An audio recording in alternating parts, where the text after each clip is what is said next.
జిల్లా కలెక్టరేట్లో ఇన్ఛార్జ్ మంత్రి నారాయణ అధ్యక్షతన జిల్లా సమీక్ష సమావేశం. హాజరైన ఎమ్మెల్యేలు, ఇతర ప్రజాప్రతినిధులు, కలెక్టర్ షణ్మోహన్. ఈ సందర్భంగా నారాయణ మంత్రి మాట్లాడుతూ పీఎం సూర్యఘర్ పథకం, సమ్మర్ యాక్షన్ ప్లాన్పై చర్చించాం. ఈ ఏడాది అనుకున్న దానికంటే పంటల దిగుబడి ఎక్కువగా వచ్చింది. ఇంకా కొంతమేర ధాన్యం సేకరించాల్సి ఉంది.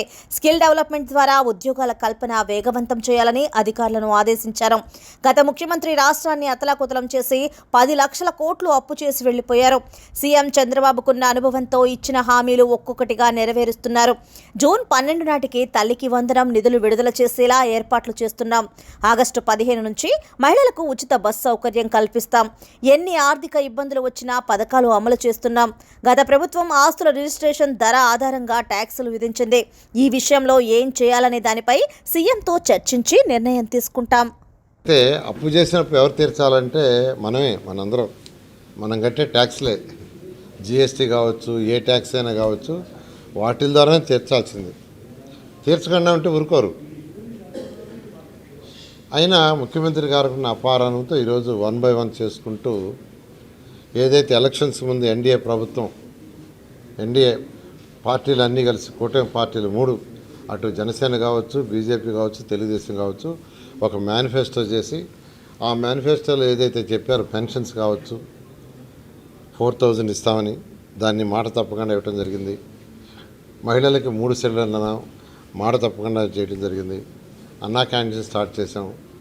అయితే రాబోయే జూన్ నెలలో ఆర్థిక ఇబ్బందులున్నా, అనేక ఫైనాన్షియల్ సమస్యలున్నా, గత ప్రభుత్వం చేసిన అవకతవకల వల్ల ముఖ్యమంత్రి గారు పిల్లలకు జూన్ 12th స్కూల్స్ ఓపెన్ చేస్తారు. ఓపెన్ చేసే లోపల ఈ అకాడమిక్ ఇయర్లోనే వాళ్ళకి మనం ఇస్తామన్న అమౌంట్ ఇవ్వాలి. పిల్లలకి తల్లికి వందనం అనే యొక్క కార్యక్రమం ఏదైతే ఉందో దాన్ని రేపు జూన్ 12 లోపల ఇవ్వాలని నిర్ణయించారు. జూన్ 12 లోపల ఎంతమంది పిల్లలు ఉంటే అంతమందికి 15,000 లెక్కన ఇచ్చేదానికి ఏర్పాటు చేస్తున్నారు. అంతేకాకుండా ఉచిత బస్సు ఏదైతే మహిళలకు చెప్పారో అది కూడా ఆగస్టుకి చేసేట్టుగా నిర్ణయించారు. అదేవిధంగా రైతులకు ఏదైతే 20,000, 6,000 కేంద్ర ప్రభుత్వం, 14,000 రాష్ట్ర ప్రభుత్వం 3 ఇన్స్టాల్మెంట్లు ఇచ్చేట్టుగా దాన్ని కూడా జూన్ లోపల ఇవ్వాలని.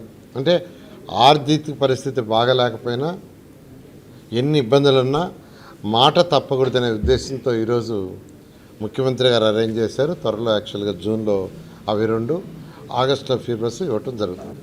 Okay, thank you. ఏందమ్మా?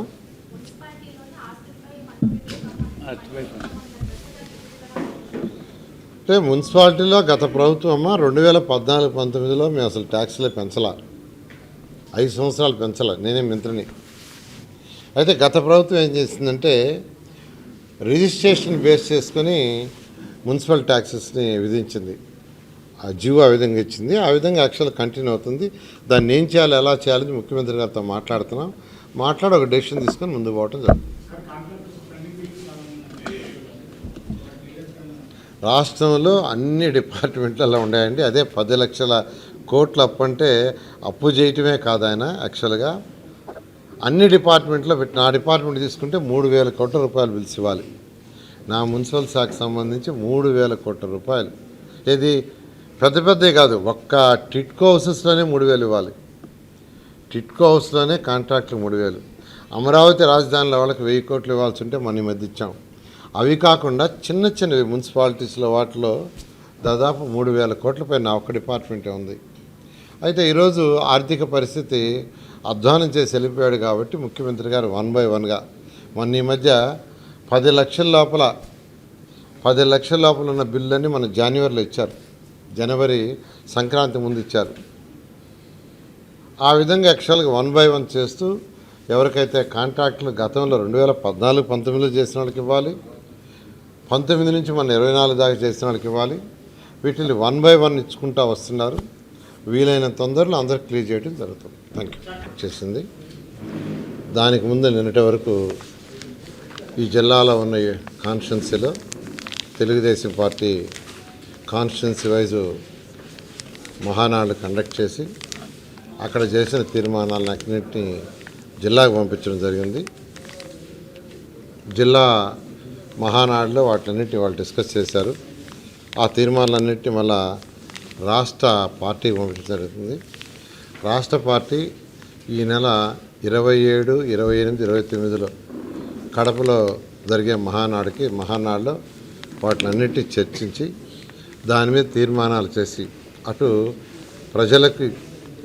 ప్రజలకు ఏదైతే సేవ చేయాలో, ప్రభుత్వం ఏదైతే ఎలక్షన్స్ ముందు మాట ఇచ్చిందో అవన్నీ నిలబెట్టుకునేటట్టుగా దానికి సంబంధించిన తీర్మానాలన్నీ చేసి ప్రభుత్వానికి పంపించి ప్రభుత్వం అవన్నీ చేసేటట్టుగా చేయటం ఈ యొక్క మహానాడు ముఖ్య ఉద్దేశం. అట్ ది సేమ్ టైం కార్యకర్తలు ఎవరైతే ఉన్నారో ఈ కార్యకర్తలు గత 5 సంవత్సరాలు ఎన్నో ఇబ్బందులు పడ్డారు. ఎంతోమంది అరెస్ట్ అయ్యారు, జైలుకు పోయారు, నాన్ బెయిలబుల్ కేసులు పెట్టించుకున్నారు. వాళ్ళందరూ అనేక ఇబ్బందులు పడ్డారు. వాళ్ళ సంక్షేమం కూడా ఎప్పుడు పార్టీ చూస్తుంది. ముఖ్యమంత్రి నారా చంద్రబాబు నాయుడు గారు తెలుగుదేశం పార్టీ అధినేత అయితే కార్యకర్తలకి హై ప్రయారిటీ ఇస్తారు. దాని మీద కూడా యాక్చువల్గా ఏంటంటే మహానాడులో చర్చించి కార్యకర్తలకు ఏం చేయాలి, ఎలా చేయాలి, వాళ్ళు ఏ విధంగా ఆదుకోవాలి. ఆల్రెడీ యాక్చువల్గా బీమా ఏర్పాటు చేశారు. ఎక్కడైనా యాక్సిడెంట్లో చనిపోయిన దానికి 5 లక్షల రూపాయలు పే చేసేట్టుగా అలాంటి డెసిషన్స్ ఏదైనా ఉంటే ఆ మహానాడు తీసుకోవడం జరుగుతుంది. అదైన తర్వాత ఈరోజు యాక్చువల్గా ఇక్కడ ఎమ్మెల్యేలు, ఎమ్మెల్సీలు, ఎంపీలు, ప్రజాప్రతినిధులు ప్లస్ అధికారులతో ఈరోజు ఇక్కడ జిల్లా రివ్యూ జరిగింది. ఎందుకంటే మహానాడు ముఖ్య ఉద్దేశం. అట్ ది సేమ్ టైం కార్యకర్తలు ఎవరైతే ఉన్నారో ఈ కార్యకర్తలు గత 5 సంవత్సరాలు ఎన్నో ఇబ్బందులు పడ్డారు. ఎంతోమంది అరెస్ట్ అయ్యారు, జైలుకు పోయారు, నాన్ బెయిలబుల్ కేసులు పెట్టించుకున్నారు. వాళ్ళందరూ అనేక ఇబ్బందులు పడ్డారు. వాళ్ళ సంక్షేమం కూడా ఎప్పుడు పార్టీ చూస్తుంది. ముఖ్యమంత్రి నారా చంద్రబాబు నాయుడు గారు తెలుగుదేశం పార్టీ అధినేత అయితే కార్యకర్తలకి హై ప్రయారిటీ ఇస్తారు. దాని మీద కూడా యాక్చువల్గా ఏంటంటే మహానాడులో చర్చించి కార్యకర్తలకు ఏం చేయాలి, ఎలా చేయాలి, వాళ్ళు ఏ విధంగా ఆదుకోవాలి. ఆల్రెడీ యాక్చువల్గా బీమా ఏర్పాటు చేశారు. ఎక్కడైనా యాక్సిడెంట్లో చనిపోయిన దానికి 5 లక్షల రూపాయలు పే చేసేట్టుగా అలాంటి డెసిషన్స్ ఏదైనా ఉంటే ఆ మహానాడు తీసుకోవడం జరుగుతుంది. అదైన తర్వాత ఈరోజు యాక్చువల్గా ఇక్కడ ఎమ్మెల్యేలు, ఎమ్మెల్సీలు, ఎంపీలు, ప్రజాప్రతినిధులు ప్లస్ అధికారులతో ఈరోజు ఇక్కడ జిల్లా రివ్యూ జరిగింది. ఎందుకంటే లాస్ట్ టైం వచ్చినప్పుడు అనేక విషయాలు ప్రజాప్రతినిధులు రైజ్ చేశారు, సమస్యలు. వాటిలో అసలు ఏమేమి జరిగినాయి, ఏమేమి పెండింగ్ పడిన దాని మీద డిస్కస్ చేసాం. దాదాపు 75% పూర్తి చేశారు. ఒక 25% ఇంకా స్టిల్ పెండింగ్ ఉన్నాయి, జరుగుతూ ఉన్నాయి. అవి కూడా నెక్స్ట్ మీటింగ్ కల్లా కంప్లీట్ చేస్తామని కలెక్టర్ గారు చెప్పారు. ఈసారి కూడా మళ్ళీ డిస్కషన్లో అటు సూర్య గారు, ముఖ్యమంత్రి గారు చాలా క్లియర్గా ఈ యొక్క సోలార్ ప్యానెల్స్ ప్రతి ఇంటి మీద పెట్టాలి అనే దాని మీద యాక్చువల్గా పిఎం సూర్య గారు స్పెషల్ డ్రైవ్ చేస్తున్నారు. దాని మీద కూడా ఇవాళ యాక్చువల్గా డీటెయిల్గా డిస్కస్ చేసాం.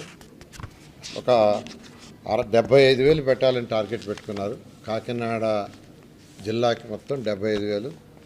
75,000 గాను ఒక ఎస్సీ ఎస్టీలకైతే టోటల్గా ఫ్రీ, బీసీలకైతే కొంత సబ్సిడీ ఇస్తారు. దాని మీద ఐడెంటిఫై చేశారు యాక్చువల్గా. అయితే దాన్ని ఫర్దర్గా ప్రొసీడ్ అయ్యి నెక్స్ట్ మీటింగ్ కల్లా కొన్ని టేకప్ చేస్తూ ఉన్నారు. దానివల్ల పేదలు, నిరుపేదలు ఎక్కువగా బెనిఫిట్ అవుతారు. అదేవిధంగా సమ్మర్ యాక్షన్ ప్లాన్ ఎలా జరిగిందనే దాని మీద డిస్కస్ చేసాం. లాస్ట్ టైం యాక్చువల్గా చెప్పాము. దాని మీద కూడా యాక్చువల్గా సమ్మర్ యాక్షన్ ప్లాను ఎమ్మెల్యేల ప్రకారం ఏంటంటే అంతకుముందు ఏదైతే చెప్పారో దాని ప్రకారం చేశారని ఎమ్మెల్యేలు చెప్పడం జరిగింది. అదేవిధంగా అగ్రికల్చర్ విషయంలో కొద్దిగా సమస్యలు చెప్పారు. మెయిన్గా మొన్న ఈ సంవత్సరం పంటలు బాగా పండినాయి. ఎక్సెస్ ఆఫ్ పంట రావడంతో కొంత ఇబ్బంది కూడా అయింది. ఒక్కోసారి ఎక్సెస్ వచ్చిన ఇబ్బందే, తక్కువ వచ్చిన ఇబ్బందే. అదేవిధంగా యాక్చువల్గా పంట కోసినప్పుడు తడిసిపోకుండా ఉండటానికి యాక్చువల్గా టార్పాలిన్ పట్ల కూడా సబ్సిడీలో ఇప్పించమని చెప్పారు. దానికి కూడా కన్సర్న్ మంత్రి గారితో మాట్లాడుతూ అనుకున్నాను. అయితే వారు మినీ మహానాడులో ఉన్నారు. ఈవినింగ్ మాట్లాడి డిసైడ్ చేస్తానన్నాను.